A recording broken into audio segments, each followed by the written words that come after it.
The ballroom at the Grand Regency Hotel in downtown Boston shimmered with gold-trimmed decor, crystal chandeliers, and the soft hum of a jazz quartet tucked in the corner. Everything about the wedding screamed elegance. Too perfect, too fake. I sat near the front, my dress stiff against the velvet chair, a half-empty glass of Merlot clenched in my hand. My name's Camilla Grant, and today my father, Nathaniel Grant, a high-powered corporate attorney, was marrying Scarlett, the woman who had been circling our family like a vulture, while my mother lay dying. My younger brother, Eli, sat beside me, his jaw clenched, his tie slightly crooked. "You okay?" he muttered. I didn't answer. What was there to say? That I was watching the man who shattered our family playhouse with the woman he'd betrayed our mother with. That everything in this room, the roses, the candlelight, the champagne, felt like a cruel joke. I never intended to come. The gold-embossed invitation went straight into the trash, but Eli called, voice cracking, "I can't go alone, Camilla." And so I boarded a plane, landed in the city I had left behind, and found myself here, at a wedding that should have never happened. I had just started considering a second glass of wine when I heard the familiar clink of silver against crystal. My father, Nathaniel Grant, stood near the head table, his hand delicately wrapped around Scarlett's waist. As he raised his glass, the room hushed like obedient school children, every eye now on the man who had built an empire of charm and deception. He wore his favorite courtroom smile, the same one that had convinced juries for years. I knew it well. I used to fall for it too. "Thank you, everyone, for joining us tonight," Nathaniel began, his voice warm and rehearsed. "Scarlett and I are overwhelmed by the love in this room. It means the world to us to have our family and closest friends here as we start this new chapter." New chapter. The words turned my stomach. And of course, he continued, his gaze drifting toward the table where Eli and I sat. "I want to recognize my two incredible children. Eli, my rock through all the storms, and Camilla." I didn't move. I didn't blink. Nathaniel's smile faltered for half a second, but then he pushed on. "Camilla, I know things haven't been easy, but family is family. And tonight, in the spirit of love and forgiveness, I'd love for you to say a few words." A wave of murmurs rolled through the ballroom. Eli froze beside me, his fingers tightening around his glass. My pulse pounded in my ears. "Come on," my father added, softer now but no less pointed. "Don't be a disgrace." That did it. I stood up. Chairs shifted, heads turned. My heels echoed against the polished floor as I lifted my glass and faced the crowd. I could feel Scarlett stiffen beside Nathaniel, her eyes narrowing. I took a breath. "Here's to the woman," I began, my voice clear and sharp, "who was sleeping with my father while my mother was dying." A gasp erupted across the ballroom, the sound of a fork clattering onto a plate, a glass shattering. Scarlett's perfect bridal mask shattered in an instant. Her jaw dropped, and Nathaniel's face drained of color. "What the hell, Camilla?" Scarlett screeched, her voice slicing through the stunned silence. I didn't flinch. "You want to toast love and family? Let's talk about what family really meant while Mom was in a hospital bed and you were playing house behind her back." "You're lying," she shouted. "Am I?" I snapped, because I remember the perfume on his shirts, the whispered phone calls, the missing weekends. I was there. I saw it all. Nathaniel's voice boomed. "Enough. No, you don't get to silence me," I fired back. "You stood there and called me a disgrace? The only disgrace in this room is the man who betrayed his dying wife, and the woman who helped him do it." The room was in chaos, guests whispering, faces pale, but I felt strangely calm, followed by a low, chaotic buzz that spread like wildfire across the crowd. Plates clinked, whispers hissed from every direction, and somewhere in the back, someone muttered, "Did she just say what I think she said?" Scarlett's perfectly airbrushed face was flushed now, equal parts fury and embarrassment. Her hands trembled as she reached for Nathaniel's arm, but he yanked it away, jaw clenched so tight I thought his teeth might break. "You sit down, now," he hissed at me through gritted teeth, trying to regain control. But I didn't move. No, I said firmly, setting my wine glass down on the nearest table, with a calmness that didn't match my racing heart. You wanted me to speak, so I did. Scarlett stepped forward, her heels clicking like gunshots on the ballroom floor. You just humiliated your father in front of everyone. I gave her a cold, bitter smile. Funny, that's exactly what he did to my mother, just without the wedding cake. The tension in the room was suffocating.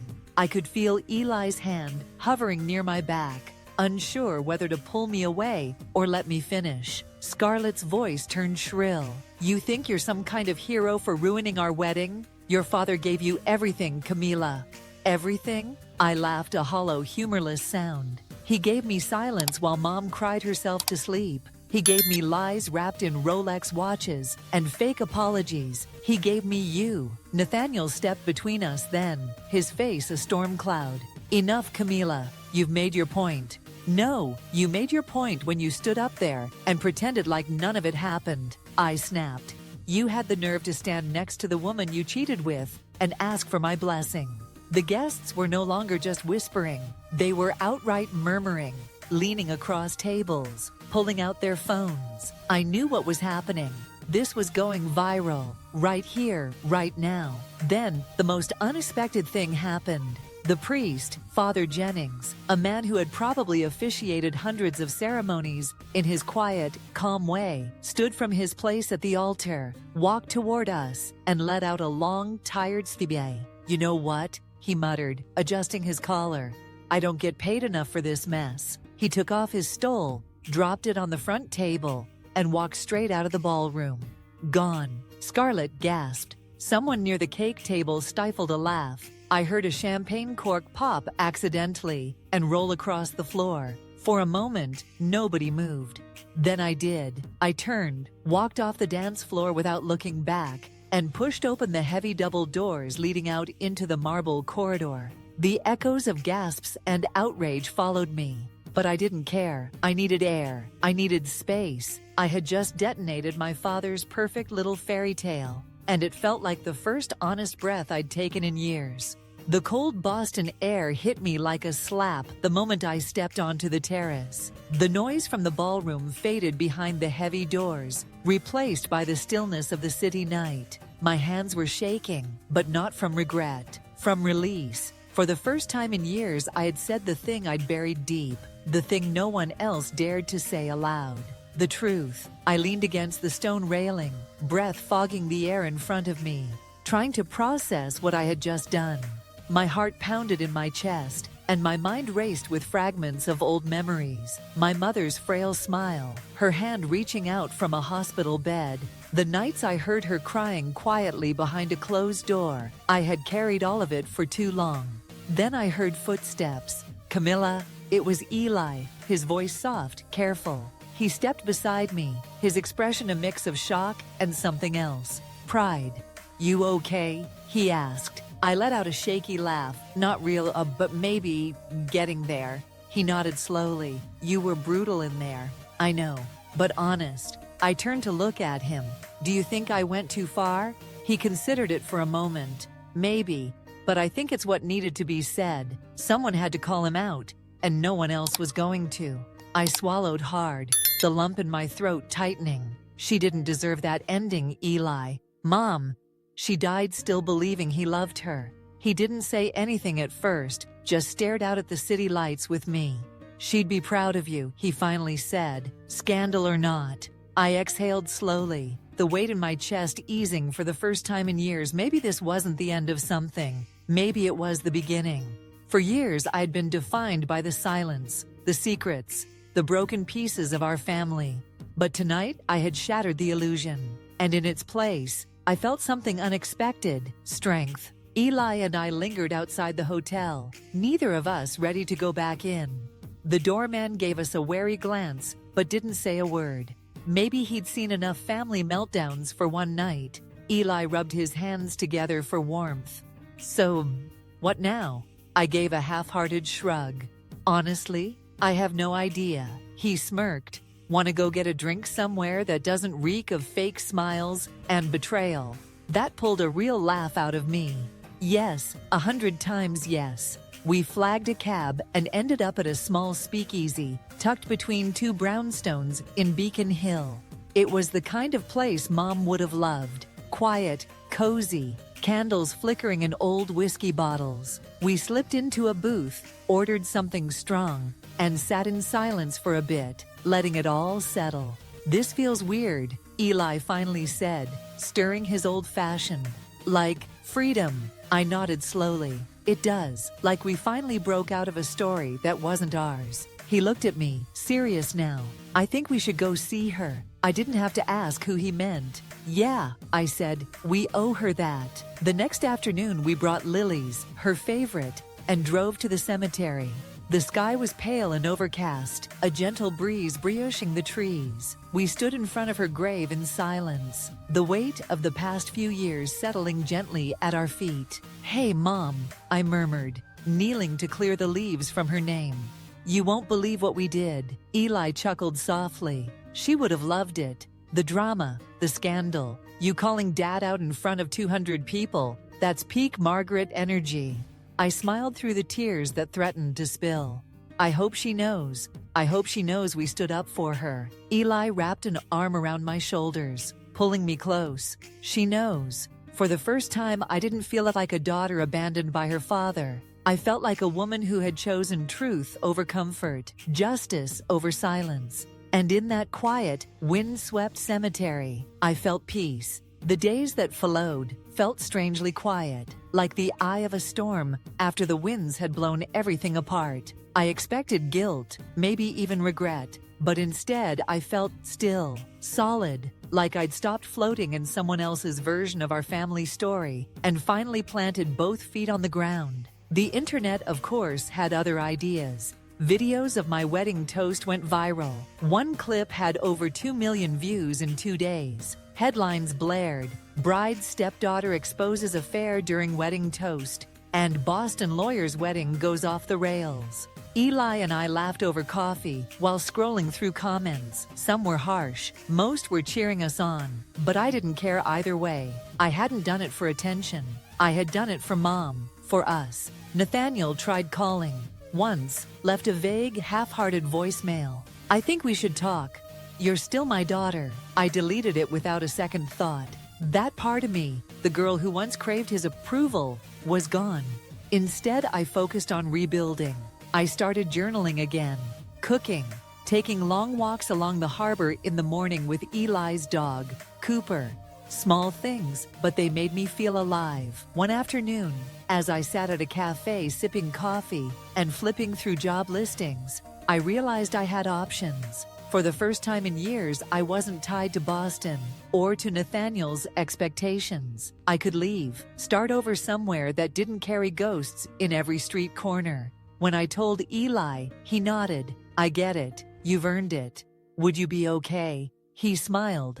"I'll be fine. You go build something new." That night, I opened my laptop and started researching cities. Portland, Denver, maybe Seattle. I didn't know where I'd end up, but I knew one thing for sure. I was no longer the quiet daughter in the background. I had found my voice, and I wasn't going to let anyone take it from me again.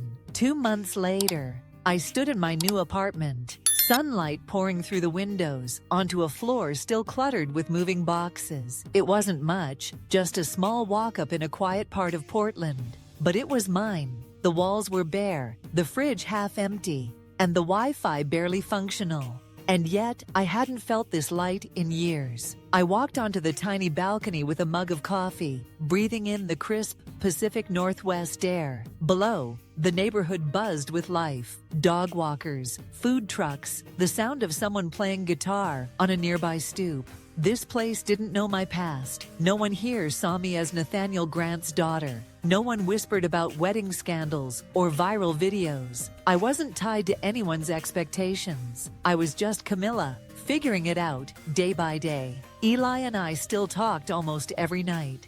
He'd send me photos of Cooper in ridiculous costumes and updates on the slow, steady unraveling of our father's once perfect image. But we didn't dwell on it. We'd already done what needed to be done.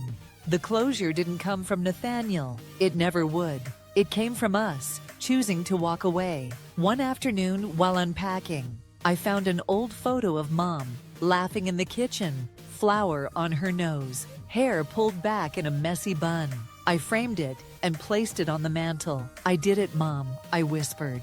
I got out, and for the first time, I truly believed she would be proud. This new life wasn't glamorous. It didn't come with lavish dinners or designer gowns, but it came with peace, with freedom, with the ability to build something real from the ground up. I had spent so long trying to hold together a story that was never mine to fix. Now I was writing my own. And as I stood there, coffee warming my hands, sun on my face, I knew this was just the beginning. The truth is, it's easy to get caught in the stories others tell about us. For years, I lived in the shadow of my father's lies, of his perfect image that never included the pain he caused. But the lesson I learned, perhaps the most powerful one, was that silence doesn't protect us. It only suffocates us. Standing up for what's right, even when it costs us, is not just an act of defiance. It's an act of self-preservation.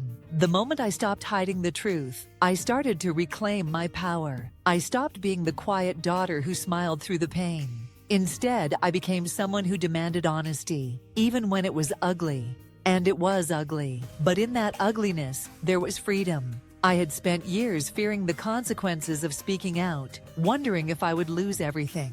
In reality, I lost what was already gone, an illusion of a family, of a perfect father. What I gained was the courage to finally live on my own terms. In life, many of us find ourselves stuck in situations where we're expected to play a part, whether it's in our family, our job, or our relationships. We suppress our true feelings, our needs, for the sake of keeping the peace, avoiding confrontation, or maintaining an image of success. But here's the truth. Holding on to lies to protect others only ends up hurting us. If we don't speak up for ourselves, who will? The choice to confront uncomfortable truths, to say things that need to be said, can be terrifying, but it is the first step toward healing and empowerment. Whether it's standing up to a toxic relationship, a destructive work environment, or simply voicing your needs, speak your truth, no matter the consequences. In the end, the truth always sets us free,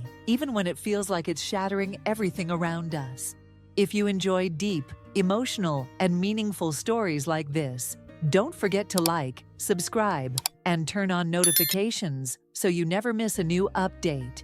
Your support is the motivation that drives us to keep bringing you powerful stories. Once again, thank you for being here, and see you in the next story.